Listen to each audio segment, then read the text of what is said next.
Video ini panjang, skip kalau nggak mau tahu. Ini kejadian 2 hari lalu.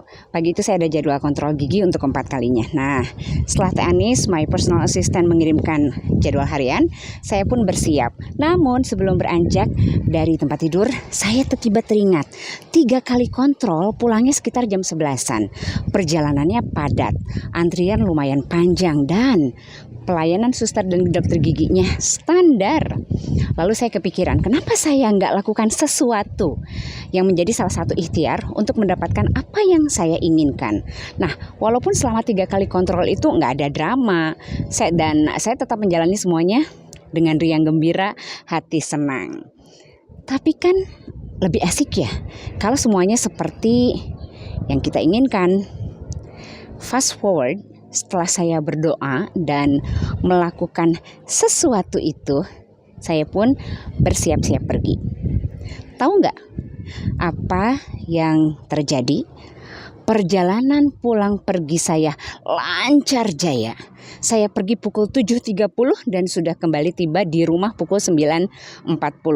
Biasanya 3 kali kontrol sebelumnya perginya lebih pagi pukul 7 dan tiba di rumah lebih siang pukul 11-an sampai pukul 12-an. Saya mendapat nomor 1 antriannya. Biasanya saya mendapat paling cepat nomor 5. By the way, ini dokter gigi ya. Jadi satu pasien itu bisa sekitar 30 menitan. Suster dan dokternya super ramah. Sebelumnya hanya senyum seulas dan gak banyak interaksi. Dan itu semua persis seperti yang saya inginkan. Masya Allah. Dan wow, amazing, begitu pikir saya. Jadi kita bisa banget mendapatkan apa yang kita inginkan. Nah, sekarang mari kita dengarkan komentar para netizen julid. Versi 1. Wah, haram itu. Seolah-olah kamu jadi Allah ya. Hei cintaku, please untuk selalu berpikir positif dan gak julid melulu. Saya bukan orang yang dengan mudah menghalalkan segala cara demi mendapatkan tujuan. Bagusnya kamu tanya dulu, konfirmasi dulu, tanya baik-baik. Barulah menyimpulkan.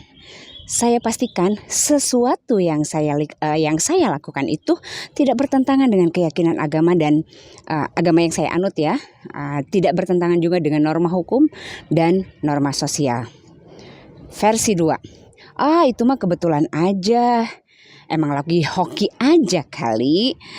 Hei sayangku, di dunia ini tidak ada yang namanya kebetulan.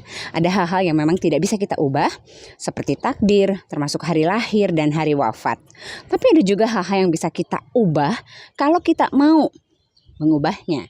Seperti misalnya ikhtiar saya untuk mengubah nasib kontrol gigi saya dari yang tadinya standar aja menjadi luar biasa seperti yang saya inginkan.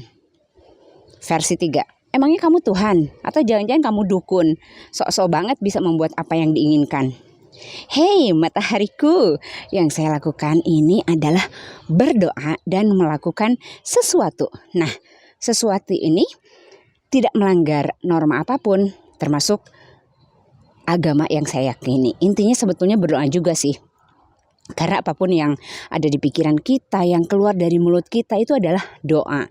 Jadi kalau kita udah berdoa itu nggak usah dipantengin, terus kita duduk diem gitu ya, nggak usah kayak gitu. Cukup doa, lepaskan, let go, dan kita lakukan apa yang sebaiknya ada di depan kita sebaik mungkin. Itu yang saya lakukan pada saat kontrol keempat. Setelah melakukan sesuatu itu, saya nggak diem ngejoprak, tapi saya bergerak. Saya melakukan perjalanan, saya daftar ke tempat registrasi, dan saya masuk ketika suster memanggil. Dan saya lakukan semua itu dengan energi positif, dengan semangat 100%. Dengan hati senang. Gimana kalau kenyataannya nggak sebaik yang diharapkan? Ya ikhlas, ya ridho sama ketetapan Allah, dan tetap bersyukur. Lalu kita cari setiap hal positif dari setiap kejadian. Ingat, nasib baik itu diusahakan, bukan dinanti dalam mode rebahan sambil scrolling medsos yang kebablasan. Demikian curhatan seorang emak yang setiap hari selalu bahagia dan bersyukur. Ingat, nasib baik itu diusahakan.